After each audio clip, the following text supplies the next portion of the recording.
Hi everyone. பாவக்காயில உள்ள நன்மைகள் என்னங்கிறது அப்படின்னு தான் பார்க்க போறோம். தினமும் நம்ம பாவக்காய் உடல்ல சேர்த்துக்கிறதுனால ஏகப்பட்ட நன்மைகள் கிடைக்குது. இந்த பாவக்காய் வந்து ஒரு இன்சுலினை ஆட் பண்ணி ரத்தத்தில் உள்ள சர்க்கரையின் அளவை குறைக்கிற உதவுது. இந்த பாவக்காயில விட்டமின் சி அப்புறம் விட்டமின் இ அதிக அளவுல இருக்கு.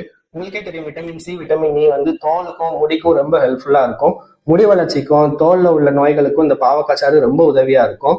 அப்புறம் அந்த பாவக்காய் சாறு வந்து மலச்சிக்கலை நீக்க உதவும். ஏன்னா இதுல வந்து அதிக அளவு ஃபைபர் கண்டென்ட் இருக்கு. அதே மாதிரி இந்த பாவக்காய் சாறு பாவக்காய் வந்து நீங்க பொரியலாவோ தினமும் நீங்க எடுத்துக்கிட்டு இருந்தீங்கன்னா, தினமும் இல்லைன்னா ஒரு நாள் விட்டு ஒரு நாள் இப்படி எடுக்கிறப்ப உடல் வந்து எடை குறையும். அதாவது ரொம்ப பருமனா இருக்கிறவங்க, வயிறு பருத்து இருக்கிறவங்க வந்து இந்த பாவக்காய் அதிகமா சேர்த்துட்டு வந்தீங்கன்னா உடல் வந்து கம்மியாகும், உடல் எடை வந்து.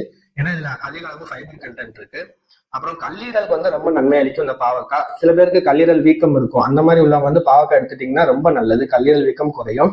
அப்புறம் கண்களுக்கு ரொம்ப நல்லது பாவக்காய் சாப்பிட்றதுனால. அப்புறம் பாவக்காய் சாறு வந்து ரத்தத்தை சுத்தப்படுத்துறதுக்கு ரொம்ப ஹெல்ப் பண்ணுது. அப்புறம்